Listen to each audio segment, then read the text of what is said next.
Hello everyone, welcome to my YouTube channel learn with Kamini. आज हम question करने वाले हैं अपना पैसेज का, यानी इसे हम अनसीन पैसेज भी कहते हैं और ये हमारा एग्ज़ाम में स्कोरिंग करने वाला अच्छा क्वेश्चन होता है। तो चलिए देखते हैं आज कैसे करेंगे हम अनसीन पैसेज। अनसीन पैसेज आराम से 5th और 6 मार्क्स का आता है और बहुत ही ईजिली स्कोरिंग क्वेश्चन होता है।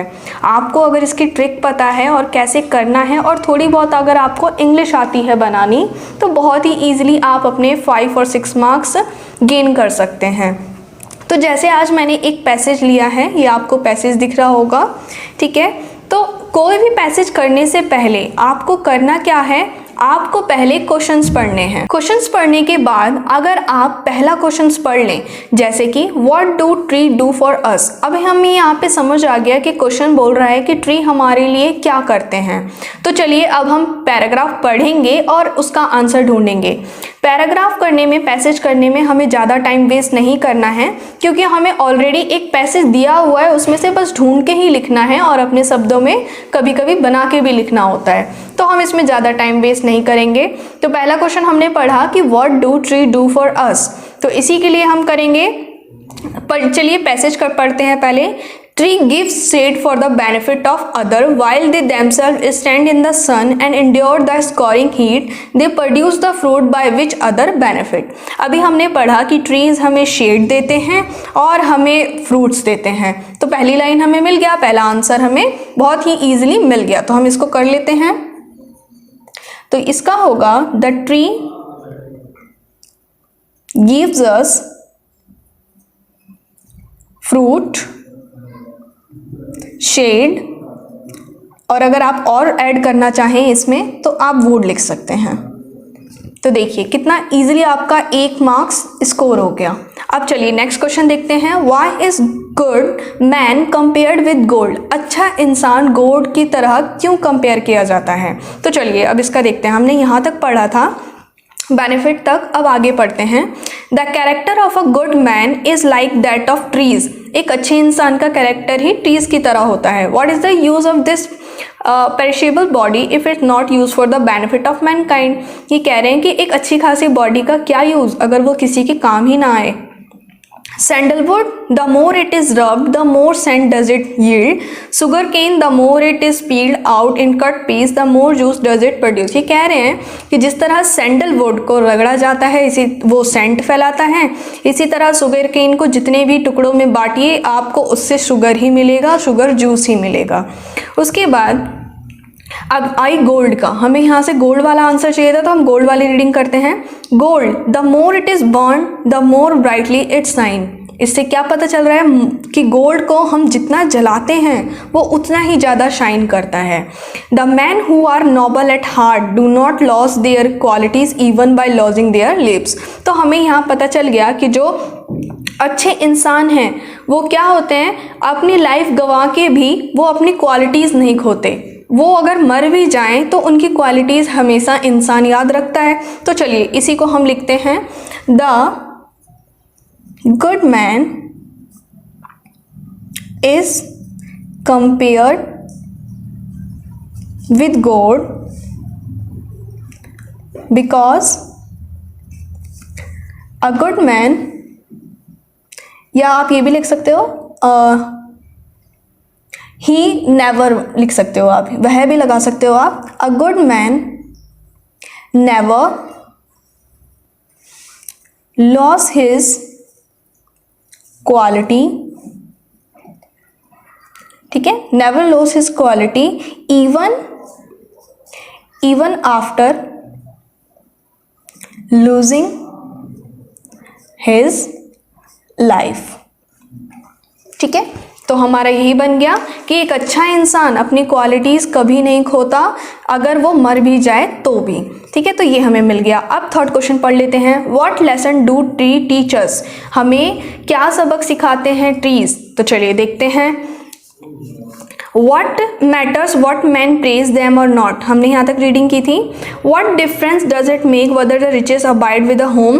What does it signify whether they die at a moment or whether their lives are of morgan? Happened what may, those who tread in their right path will not set in front of other। Life it's unprofitable to man who does not live for other. To live for the sake of a livings life is live the life of dogs and crows. Those who lay down their lives for the sake of humanity will assuredly live forever in the world of bliss. तो हमने यहाँ पे देखा कि हमें trees क्या सिखाते हैं. तो इस पूरे पैराग्राफ में अगर आप इसकी हिंदी समझना चाहें, यहाँ से हम अगर इसकी हिंदी समझें तो हमने यहाँ तक पढ़ा था what matters what men praise them or not. यहाँ पे था कि इंसान अपने एक अच्छा इंसान अपनी लाइफ खो के भी, ठीक है, अपनी क्वालिटीज़ नहीं खोता. उन्हें मतलब नहीं होता कि कौन उनकी तारीफ़ कर रहा है कि कौन नहीं. वो अपना हमेशा अच्छा काम करते रहते हैं. अब वो कह रहे हैं कि ये ध्यान नहीं देते कि वो रिच है या पुअर है, वो अपने क्वालिटीज़ को बनाए रखते हैं. What does it signify whether they die at this moment or whether they live for progeny? वो कहते हैं कि अच्छाई करते हुए भले वो मर जाएं या बच जाएं, उन्हें इनसे कोई मतलब ही नहीं होता. Happen what may, चाहे कुछ भी हो जाए, those who tread in the right path will not set foot any other.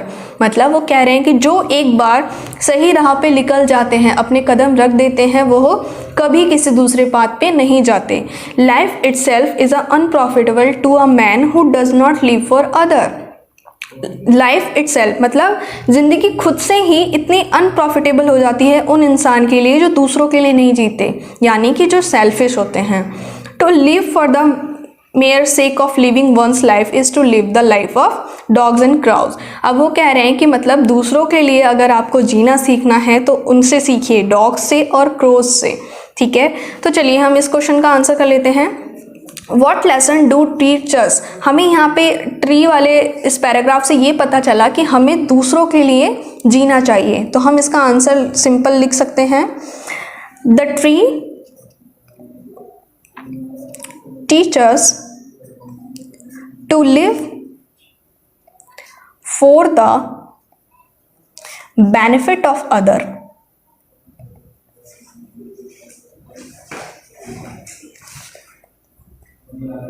Simple सा हमें इस पैराग्राफ से हमने ये सीखा कि हमें दूसरों के लिए जीना चाहिए, जैसे कि पेड़ जीते हैं और हमें खुद खड़े रहते हैं, खुद तपते रहते हैं, फिर भी हमें प्रॉफिट देते हैं. अब एक नेक्स्ट क्वेश्चन है, what makes life profitable for a person.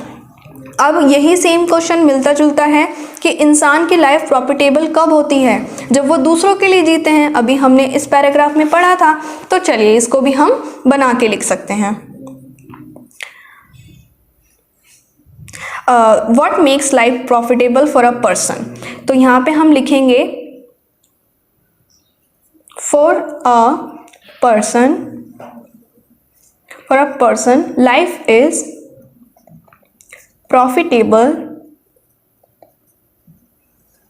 When he lives for the welfare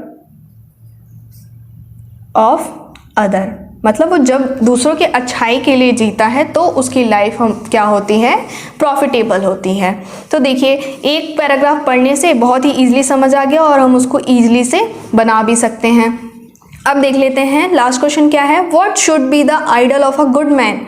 एक अच्छे इंसान का आइडल क्या होना चाहिए.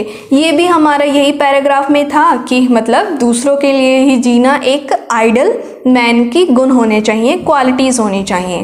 तो चलिए देखते हैं, इसको भी हम यही बना लेंगे.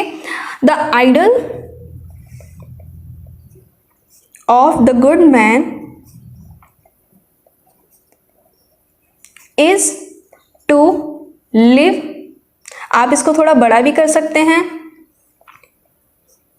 लिव फॉर अदर बेनिफिट, और इसकी जगह आप वेलफेयर भी डाल सकते हैं, वो भी क्या होता है, भलाई होता है. तो हम इसको यहीं पे ख़त्म कर देते हैं. तो देखिए आपको सिर्फ पहले क्या करना है, पैराग्राफ कंप्लीट अनसीन पैसेज करने से पहले आपको क्वेश्चंस रीड कर लेने हैं और ज़्यादा टाइम नहीं लगाना है. उसके बाद अगर आपको इस रीड करने से आंसर मिल जाते हैं तो ठीक है, अदरवाइज़ आप समझ लीजिए कि उसमें कहा क्या गया है और फटाक से अपने आंसर्स बना के लिख दीजिए. अदरवाइज़ आप इसमें ज़्यादा टाइम देंगे तो आपका टाइम ज़्यादा कंज्यूम होगा और आपके मार्क्स भी कट सकते हैं अगर आप बाकी चीज़ें छोड़ देंगे तो अनसीन पैसेज करने में ज़्यादा टाइम मत लगाइए और क्विकली करने की आदत डालिए। अनसीन पैसेज की हैबिट आप बनाएं, कुछ अनसीन पैसेजेस करके देखें। डेली बेसिस पे अगर आप अनसीन पैसेज एक एक भी अगर करते हैं तो बहुत ही अच्छे से आप अपना अनसीन पैसेज करना सीख जाएंगे। तो ये थी आज की हमारा टॉपिक। होपफुली आपको अच्छा लगा होगा।